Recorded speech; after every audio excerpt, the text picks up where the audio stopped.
Entrance exam எதுக்கு +2 medical சீட்டா கொடுக்குறாங்க. Entrance exam கொடுத்து வேலை எடுத்துட்டு இருக்காங்க. ரோடு போட்டோம், இது பாலம் கட்டணும்னு அது அவங்களுடைய வளாகத்துக்குள்ளதான் பண்ணிருப்பாங்களே தவிர மக்களுக்கு எதுவுமே பண்ணவே இல்லை. மருத்துவம் முதல் பொறியியல் வரை உங்கள் கனவுகளுக்கு சரியான முகவரி Indira group of educational institutions. Call 9841385858. மாண்புமிகு முனைவர் சௌமியா அன்புமணி அவர்கள். மாண்புமிகு பேரவைத் தலைவர் அவர்களே, நெய்வேலி லிக்னைட் கார்பரேஷன் அவர்கள் கொடுத்த பதில் சொல்லியிருக்கிறாங்க. ஆனால் பார்த்தீங்கன்னா சிஎஸ்ஆர் கார்பரேட் சோஷியல் ரெஸ்பான்சிபிலிட்டிக்கு 1% கொடுக்கணும். அதை மட்டும் அவங்க கொடுக்குறாங்களான்னு பாருங்க, கிடையவே கிடையாது. மனசாட்சியே இல்லாத நிறுவனம் எதுனா அது என்எல்சி தான். தமிழ்நாட்டில் மனசாட்சி இல்லாமல் எல்லா விவசாயிகளையும் ஒரே நைட்டு வெளியில் தூக்கி போட்டுட்டு தண்ணியும் உறிஞ்சு அதை வளத்தையும் கெடுத்துட்டாங்க. அவங்களுக்கு எக்ஸாம் வச்சு வேலை எடுக்கிறாங்க. எதுக்கு எக்ஸாம் வச்சு வேலை எடுக்கிறாங்க? மண்ணின் மைந்தர்கள் அவர்கள். அவங்களுக்கு வேலை அங்கே கொடுக்கணும், இல்லை ட்ரைனிங் போட்டு கொடுக்கணும். அதெல்லாம் கிடையாது. எக்ஸாம் போட்டு வேலை போட்டு வெளியூர்ல தான் ஆளை கூட்டு வந்து வேலை வாங்குறாங்களே தவிர நிலம் கொடுத்த விவசாயிக்கோ விவசாயியோட பிள்ளைக்கு வேலை கொடுக்கறது இல்லை. என்ட்ரன்ஸ் எக்ஸாம் எதுக்கு? +2 மெடிக்கல் சீட்டா கொடுக்குறாங்க. என்ட்ரன்ஸ் எக்ஸாம் கொடுத்து வேலை எடுத்துட்டு இருக்காங்க. அதனால என்எல்சி கொடுக்குற எந்த தகவலுமே அது உண்மைக்கு புறமான தகவலாக தான் இருக்கும். சிஎஸ்ஆர் எவ்வளோ ஃபண்ட் அவங்க செலவு பண்ணியிருக்காங்கன்னு பாருங்க, அதுக்கு ஒரு கணக்கு கொடுப்பாங்க. ரோடு போட்டோம், இது பாலம் கட்டணும்னு அது அவங்களுடைய வளாகத்துக்குள்ளதான் பண்ணியிருப்பாங்களே தவிர மக்களுக்கு எதுவுமே பண்ணவே இல்லை. அதை நீங்க தெளிவுபடுத்தி. மாண்புமிகு தொழில்துறை அமைச்சர். மாண்புமிகு பேரவைத் தலைவர் அவர்களே, இந்த என்எல்சி நிறுவனத்தை பற்றி உண்மையாகவே நிறைய பேர் நிறைய கோரிக்கைகள் வைக்கிறாங்க. முனைவர் அவர்கள் சொன்ன மாதிரி சிஎஸ்ஆர் ஃபண்ட்லேருந்து அவங்க ஒதுக்காமல் நிறைய பிரச்சனைகள் பண்ணியிருந்திருக்கலாம் இதுவரை.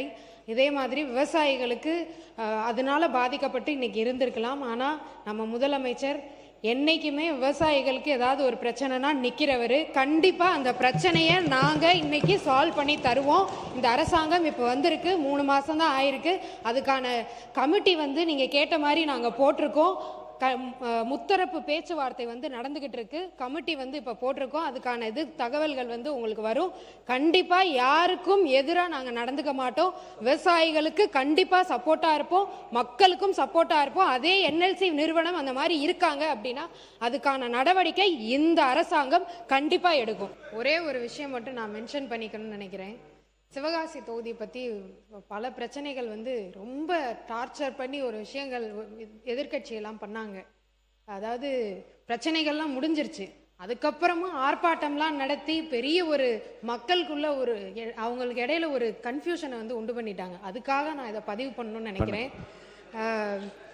அதாவது நம்ம ஆட்சிக்கு வந்தக்கப்புறம் ஒரு 4-5 இன்சிடென்ட்ஸ் நடந்தது. இதனால ஒரு 6 உயிரிழப்பு நடந்தது. உயிரிழப்பு நடந்தப்போ அந்த எதிர்கட்சிகள்லாம் யாருமே கேள்வியே கேட்கல. யாரும் அங்கே கிரவுண்டில் யாருமே இல்லை. நம்ம தலைவர் அவர்கள் தான் அவங்களுக்கு 4 லட்சம் கொடுத்து அவங்களுக்கு துணையாக இருந்தவர் அவர். ஆனால் அதுக்கப்புறமும் அதை சரி பண்ணுறதுக்காக விதிமீறலோட ஏதாவது இருக்கான்னு கண்டுபிடிக்கிறதுக்கு ஒரு 177 இடத்துல நம்ம ஆய்வு பண்ணோம். ஆய்வு பண்ணி இதை சரி பண்ணிக்கோங்கப்பா அப்படின்னு சொன்ன உடனே அந்த ஆய்வை சரி எல்லாத்தையும் சரி பண்ணிட்டோன்னு ஆய்வை நிறுத்திட்டாங்க. அதுக்கப்புறமும் இவங்க ஆர்ப்பாட்டம், கண்டன ஆர்ப்பாட்டம் அதெல்லாம் ரிலீஸ் பண்ணியாச்சு. ரிலீஸ் பண்ணி எல்லாரும் மக்கள்லாம் வேலைக்கு போக ஆரம்பிச்சிட்டாங்க. அதுக்கப்புறமும் போய் கண்டன ஆர்ப்பாட்டம்லாம் பண்ணி மக்களுக்கு இடையில ஒரு கன்ஃபியூஷனை உண்டு பண்ணி வச்சிருக்காங்க. அதனால சிவகாசி மக்களுக்கு நான் சொல்லிக்கிறது தான், எல்லாமே நல்லபடியாக திறந்து நீங்கள் எல்லாரும் சந்தோஷமா வேலைக்கு போய்கிட்டு இருக்கீங்க. அதை நான் பதிவு பண்ணுறதுக்காக நான் இங்கே 2026-27 ஆண்டுக்கான மானிய கோரிக்கை மீது விவாதம் வாக்கெடுப்போம்.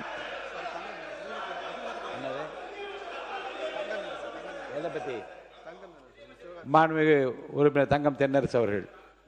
மாண்புமிகு பேரவைத் தலைவர் அவர்களே, மாண்புமிகு தொழில்துறை அமைச்சர் அவர்கள் ஏதோ சிவகாசியில் இருக்கக்கூடிய பட்டாசு தொழிலில் ஈடுபட்டுக்கூடியவர்களாம் அப்படி சந்தோஷ கடலில் மிதந்து கொண்டிருப்பதை போல ஒரு மாய பிம்பத்தை இங்கே உருவாக்குவதற்கு முயற்சிக்கிறார்கள்.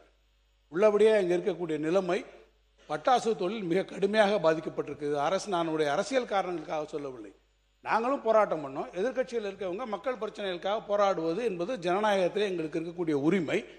நாங்கள் மட்டும் கிடையாது, நாங்கள் போராட்டம் பண்ணதுக்கு பிறகும் கூட அந்த பகுதியில் இருக்கக்கூடிய பொது அமைப்புகளை சார்ந்தவர்கள் எல்லாம் உண்ணாவிரத போராட்டங்கள் இருந்திருக்கிறார்கள்.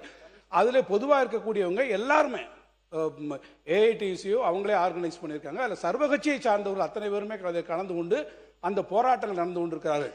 விதிமுறைகளை மீறி இருக்கக்கூடிய எந்த ஒரு தொழிற்சாலை மீதும் நடவடிக்கை எடுப்பதை குறித்து யாருக்கும் ஆட்சேபனை இல்லை. ஆனால் முறைப்படி விதிகளுக்கு உட்பட்டு நடக்கக்கூடிய தொழிற்சாலைகளிலே ஆய்வு என்ற பெயரில் நடக்கக்கூடிய விஷயங்கள், குறிப்பாக சில்லறை விற்பனையாளர்கள் பட்டாசு தொழில் ஏற்படக்கூடிய விற்பனைகளிலே இன்றைக்கு ஆய்வு என்ற பெயரில் நீங்கள் போய் நடத்தக்கூடிய காரணங்களாலே ஒட்டுமொத்தமாக இந்த பட்டாசு தொழில் இன்றைக்கு உற்பத்தி பாதிக்கப்பட்டு போயிருக்கிறது. நீங்கள் அடுத்த மழைக்காலம் வரப்போகிறது. மழைக்காலம் வந்தால் இந்த தொழிலை நீங்கள் நடத்த முடியாது. தீபாவளி நெருங்கி கொண்டிருக்கிறது. இப்போதே அவர்கள் இருக்கக்கூடிய வாய்ப்பிலே இந்த உற்பத்தியை அவர்கள் செய்தால்தான் தீபாவளிக்கு அவர்களாலே பொருள்களை கொடுக்க முடியும். ஆனால் இந்த சூழ்நிலையில் அங்கே அது நடைபெறவில்லை என்பதைத்தான் நான் அரசிற்கு கவனமாக கொண்டு வந்தேனே தவிர, இது இந்த தொழிலை ஈடுபட்டு கொண்டிருக்கக்கூடிய லட்சக்கணக்கான பட்டாசு தொழிலை நம்பி இருக்கக்கூடிய தொழிலாளருடைய வாழ்வாதார பிரச்சனை என்ற காரணத்திற்காகத்தான் எதிர்க்கட்சிகள் இதற்கான அனைத்து ஜனநாயக வழியிலும் சட்டமன்றத்திலும் மக்கள் மன்றத்திலும் எடுத்து வைக்கிறமே ஒழிய இதில் அரசியல் காரணங்கள் எதுவும் இல்லை என்பதை நான் தெளிவுபடுத்த விரும்புகிறேன். மாண்புமிகு தொழில்துறை அமைச்சர் அவர்கள். ஜனநாயகத்தில் எல்லாரும் ஆர்ப்பாட்டம் பண்ணலாம், போராட்டம் நடத்தலாம். ஆனால் அதை நம்ம சால்வ் பண்ணக்கப்புறம் போய் கண்டன ஆர்ப்பாட்டம் நடத்துறது தான் என்னோட கேள்வியாகவே இருக்கு. எல்லாரையும் நம்ம தொழிலாளர்கள் பாதிக்கப்படக்கூடாதுன்னு சொல்லி நம்ம தொழிலாளர் நலத்துறை அவர்கிட்டையுமே பேசி 2 மணி 3 மணி மேலே இருக்க அரசாங்கத்திட்டையும் நம்ம பேசி எல்லாத்தையும் சால்வ் பண்ணக்கப்புறம் கண்டன ஆர்ப்பாட்டம் நடத்துறது மட்டும்தான் என்னுடைய கேள்வியா இருக்கு. அதனால தான் இங்க வந்து அரசியல் பூத்தப்படுது, இது அரசியல் ஆக்குறாங்க அப்படின்ற ஒரு காரணத்தை நான் இங்க வச்சுக்கிறேன். மருத்துவம் முதல் பொறியியல் வரை உங்கள் கனவுகளுக்கு சரியான முகவரி Indira group of educational institutions. Call 9841385858.